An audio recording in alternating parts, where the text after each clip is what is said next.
Hello दोस्तों। आज geography की इस दूसरी क्लास के अंतर्गत हम लोग बहुत ही ज़्यादा इंपॉर्टेंट टॉपिक पढ़ने वाले हैं, जो कि है द अर्थ इंटीरियर, यानी कि पृथ्वी की आंतरिक संरचना। बहुत ही ज़्यादा इंपॉर्टेंट टॉपिक है। और जैसा कि मैंने प्रीवियस क्लास में डिस्कस किया था कि ये जियोमॉर्फोलॉजी यानी कि भू आकृति विज्ञान के अंतर्गत आने वाला टॉपिक है। और अभी तक कई वनडे एग्ज़ाम हुए हैं जिसमें इस टॉपिक से क्वेश्चन बार बार पूछे गए, इसलिए टॉपिक इम्पॉर्टेंट हो जाता है। अब पृथ्वी की जो आंतरिक संरचना का ज्ञान है वो हमको कैसे प्राप्त हुआ, सबसे बड़ा प्रश्न तो यही है। तो ये जो भूकंपीय तरंगे हैं, इनके माध्यम से हमें पृथ्वी की आंतरिक संरचना का ज्ञान प्राप्त हुआ।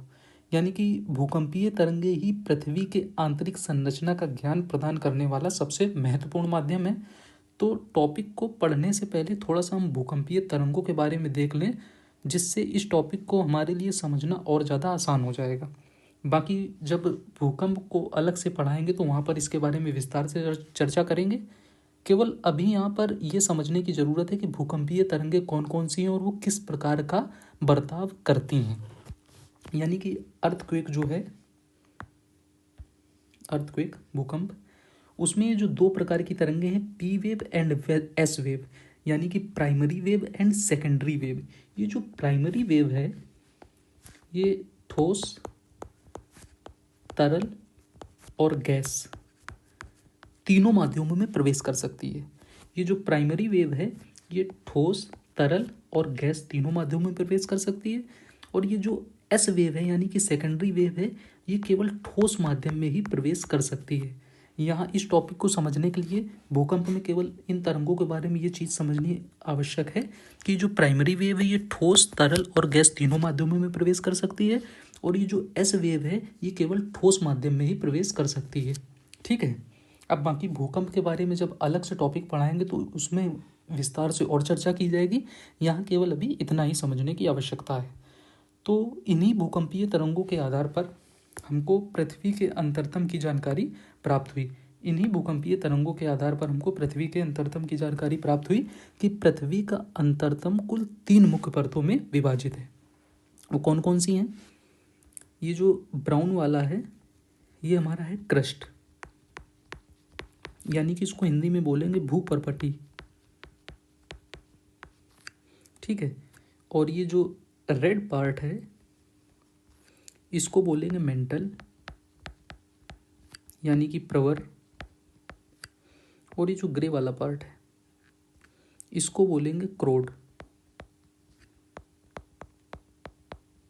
ठीक है, 1, 2 और 3। यानी कि भूकंपीय तरंगों के आधार पर हमें पता चला कि पृथ्वी का जो अंतरतम है वो मुख्यतः 3 परतों में विभाजित है। कौन कौन सा? क्रस्ट, मेंटल और कोर। ठीक है। अब इसी को हमें पढ़ना है, क्रस्ट, मेंटल और कोर क्या हैं, किस प्रकार के हैं और कितनी गहराई पर पाए जाते हैं, कितनी गहराई पर नहीं। तो उसके लिए आगे फिगर बना रखा है जिसको हम लोग विस्तार से समझते हैं।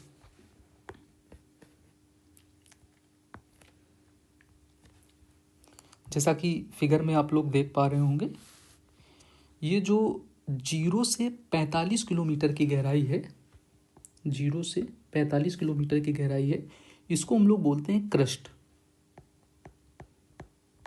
यानी कि भूपर्पटी। ठीक है।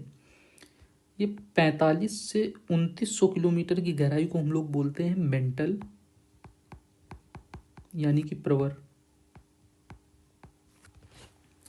ये 2900 से 6371 किलोमीटर की गहराई पर इसको बोलते हैं हम लोग क्रोड।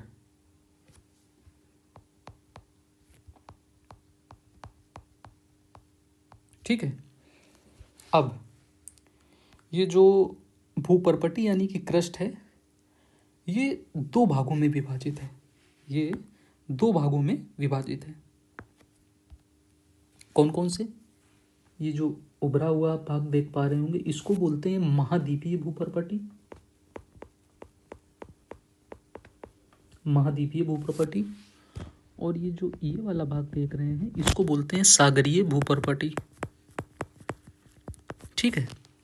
अब ये जो महाद्वीपीय भूपर्पटी है ये ग्रेनाइट नाम के खनिज से निर्मित है।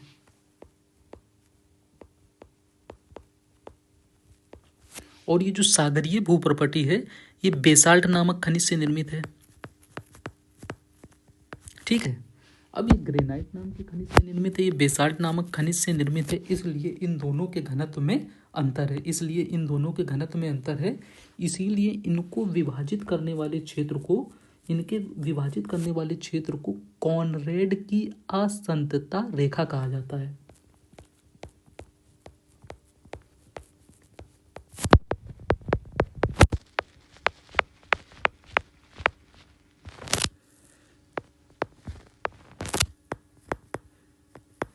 ठीक है, इनको विभाजित करने वाले क्षेत्र को कॉनरेड की असंतता रेखा कहा जाता है। परीक्षा में इसी तरह से पूछता है कि महाद्वीपीय और सागरीय भूप्रपटी को विभाजित करने वाले क्षेत्र को क्या कहते हैं, तमाम नाम दे देगा, जिसमें से ये क्या है कि कॉनरेड की असंतता रेखा कहा जाता है।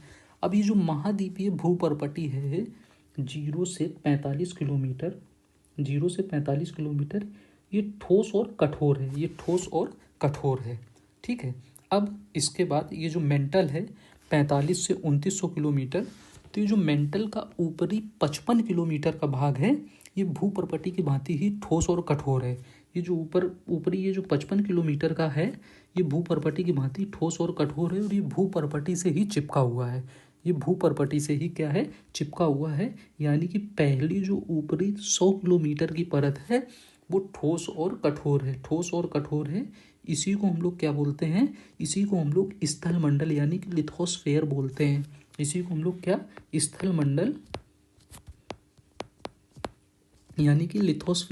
हैं। ठीक है, अब ये जो 100 किलोमीटर के बाद का क्षेत्र है यहाँ पर रेडियो सक्रिय तत्वों की सक्रियता पाई जाने के कारण तापमान में वृद्धि होने लगती है। तो यहाँ 100 से 400 किलोमीटर के क्षेत्र में जो चट्टानें हैं वो पिघलित अवस्था में पाई जाती हैं। चट्टानें क्या हैं, पिघलित अवस्था में पाई जाती हैं, तरल अवस्था में। ठीक है, तरल अवस्था में चट्टानें पाई जाती हैं। अब ये जो भूप्रपटी और प्रवर को जो अलग करने वाला क्षेत्र है, भूप्रपटी और प्रवर को अलग करने वाला क्षेत्र है, यानी कि यहाँ से इसको क्या बोलते हैं, इसको बोलते हैं मोहों की असंतता रेखा।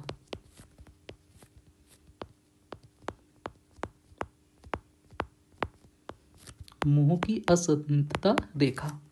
ठीक है, अब ये जो मेंटल है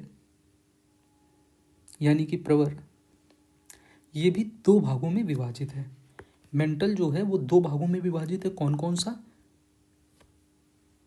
ऊपरी और निचला। ये जो 700 किलोमीटर से ऊपर का भाग है ये ऊपरी प्रवर का है, और ये जो 700 किलोमीटर से नीचे का भाग है ये निचले प्रवर का है। ठीक है, यानी कि ऊपरी प्रवर और निचले प्रवर को भी विभाजित करने वाले क्षेत्र को हम रैपिटी की असंतता रेखा बोलेंगे।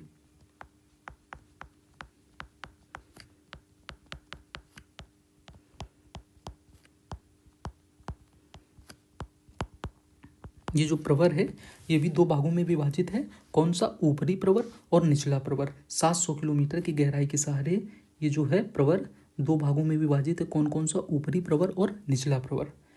ये जो ऊपरी प्रवर है 100 किलोमीटर की गहराई पर, जहाँ रेडियो सक्रिय तत्वों की सक्रियता के कारण तापमान में वृद्धि हो रही है और मैग्मा यहाँ पर उपस्थित है। ज्वालामुखी उद्गार के समय मैग्मा की प्राप्ति यहीं से होती है, 100 किलोमीटर की गहराई से ही होती है। ठीक है, 100 किलोमीटर की गहराई से ही होती है। अब 700 किलोमीटर से 2900 किलोमीटर की गहराई पर तापमान में गिरावट होने के कारण जो चट्टानें हैं वो प्लाज्मा अवस्था में प्राप्त होती है। अब भूकंपीय तरंगों का यहाँ पर क्या रोल है कि ये जो भूकंपीय तरंगे हैं, पी वेव जो है वो ठोस माध्यम में तो गति करती है, लेकिन ये जो 400 किलोमीटर की गहराई वाला क्षेत्र है यहाँ पर पी तरंग की जो गति है वो मंद हो जाती है और एस तरंग पूर्णतः विलुप्त हो जाती है।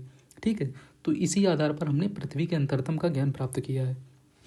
अब ये जो 2900 किलोमीटर से 6371 किलोमीटर का क्षेत्र है इसको बोलते हैं क्रोड, और क्रोड भी जो है वो 2 भाग में विभाजित है। कौन कौन सा, बाह्य क्रोड और आंतरिक क्रोड।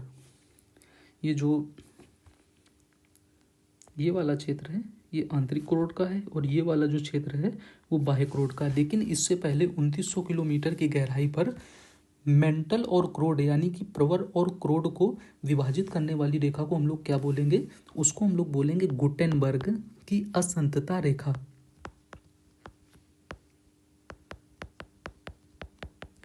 इसको लर्न करने का भी आगे बहुत ही आसान तरीका बता देंगे। यहाँ फिगर में समझ में ना आ रहा हो अगर, तो आगे लर्न करने का आसान तरीका बता देंगे तो काफ़ी आसानी रहेगी।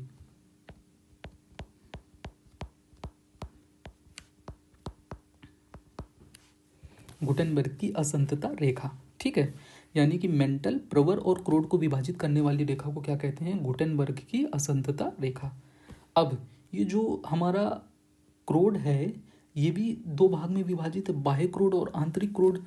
तो ये जो बाह्य और आंतरिक क्रोड को विभाजित करने वाली रेखा है इसको हम लोग क्या बोलेंगे? इसको बोलेंगे लेहमैन की असंतता रेखा, जो कि 5152 किलोमीटर की गहराई पर है।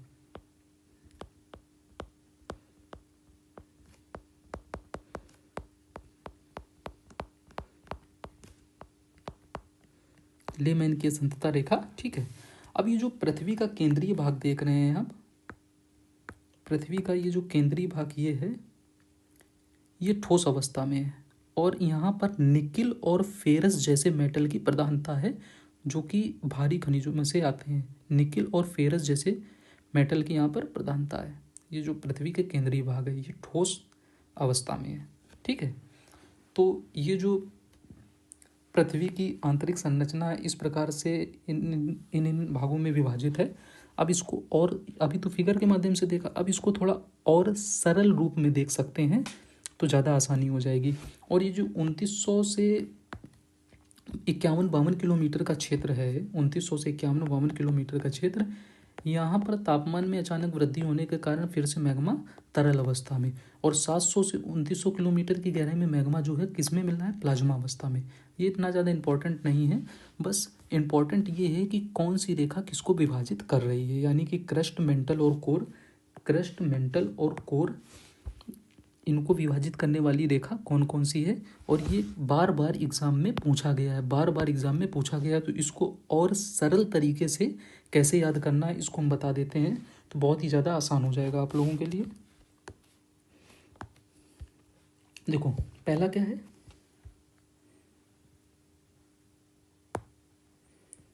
पहला ये हमारा है क्रस्ट, यानी कि भूपर्पटी,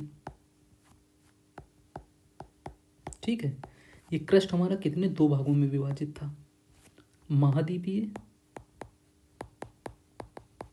और सागरीय। दूसरा क्या है? प्रवर यानी कि मेंटल।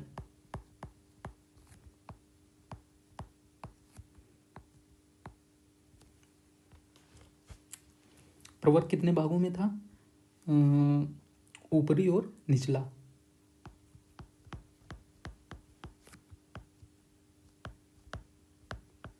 इसके बाद तीसरा है आपका क्रोड।